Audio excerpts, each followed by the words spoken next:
Pour préparer ce sandwich, il vous faut un pain, 3 tomates, une tranche de jambon et 4 tranches de fromage. On peut traduire cette recette par une équation qui ressemble à une équation chimique. Et en fait, faire un tableau d'avancement, ça revient à déterminer combien on peut faire de sandwich avec un stock de tomates, de jambon et de fromage. On suppose le pain en quantité illimitée puisqu'on travaille en boulangerie.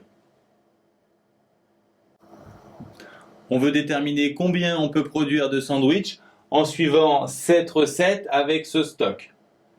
On va commencer par indiquer les différents stocks justement. Alors pour les pains, on a supposé qu'ils sont illimités. Les tomates, on en a 30. Les tranches de jambon, 12. Et les tranches de fromage, 50. Et au départ, on a 0 sandwich. Ensuite, on va préparer un sandwich. Le stock de pain est limité. Il nous faut 3 tomates, donc on n'en aura plus que 27. Une tranche de jambon, il nous en restera 11. Et 4 tranches de fromage, on en aura donc 46 pour préparer un sandwich. Si on veut en préparer un deuxième, moins 3 pour les tomates, moins 1 pour les tranches de jambon, moins 4 pour les tranches de fromage, et on a un deuxième sandwich. On pourrait continuer comme ça, étape par étape, jusqu'à voir lequel de ces ingrédients s'épuise en premier, mais on peut aussi généraliser le processus. Par exemple, pour les tomates, on en a 30 au départ et on les enlève par 3 à chaque étape. Ici, on voit que pour une étape, la formule marche bien, on en a 27, ici 24. Pour les tranches de jambon, on en a 12 au départ et on les enlève par 1, donc 12 moins x. Ici, on en a 50 au départ, on les enlève par 4, donc 50 moins 4x. Et ici, ils apparaissent par 1, donc x. On peut alors déterminer lequel des ingrédients va disparaître en premier en regardant lequel vaudra en premier 0. Lequel vaut en premier 0? Ici, ça sera pour x égale 10. Pour le jambon, ça sera pour x égale 12. Et ici, pour x égale 12,5. Donc, le premier qui disparaît, c'est les tomates au bout de 10 étapes. On n'en aura alors plus. Donc, les tomates, 0. Si x égale 10, on aura 2 tranches de jambon. Si x égale 10, on aura 10, 50 moins 40, donc 10 tranches de fromage et on aura produit 10 sandwichs.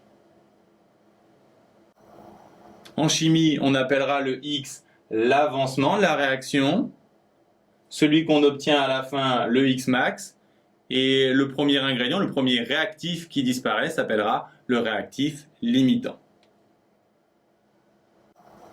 Un exemple pour finir, on a une équation de combustion.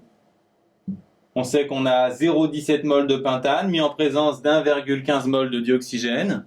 Et on nous demande lequel des deux sera le réactif limitant et indiquer la quantité de dioxyde de carbone et de vapeur d'eau produite. Pour résoudre ce problème, il faut faire bien entendu un tableau d'avancement. On commence par recopier l'équation. Puis dans le tableau d'avancement, on indique ce qu'il y a au début, c'est-à-dire l'état initial. Pour ça, vous n'indiquez pas les valeurs, je vous conseille plutôt d'écrire NA et NB de façon systématique pour gagner du temps. Et 0 pour les produits. Ensuite, vous avez l'état intermédiaire, puis l'état final. Donc, pour l'état intermédiaire d'avancement X, les pentanes disparaissent un par un, donc on aura Na moins X, alors que le dioxygène disparaît 8 molécules par 8 molécules, donc on aura Nb moins 8X. Ici, les dioxydes de carbone se forment par 5, donc on aura 5x, et la vapeur d'eau par 6, donc on aura 6x. L'état final est très simple, il suffit de remplacer tous les x par des x max. Vous pouvez remarquer que j'ai laissé un espace ici qui me permettra ensuite d'indiquer les valeurs numériques. Pour déterminer le réactif limitant, il faut trouver lequel disparaît en premier, donc laquelle de ces deux équations s'annule en premier. Ici, ça nous fait x max égale Na, ici x max égale Nb sur 8. Si on reporte les valeurs numériques, on a ici 0,17 et pour le dioxygène, on va trouver 0,143. C'est donc lui qui disparaît en premier, c'est lui le réactif limitant. Et enfin, si on veut déterminer la quantité finale de dioxyde de carbone et de vapeur d'eau. Il suffit de remplacer ici tous les X max par 0,143. Ici, on aura 0. Ici, une valeur qui ne nous intéresse pas puisqu'on nous demande dioxyde de carbone et vapeur d'eau qu'on trouve en faisant 5 fois X max et 6 fois X max.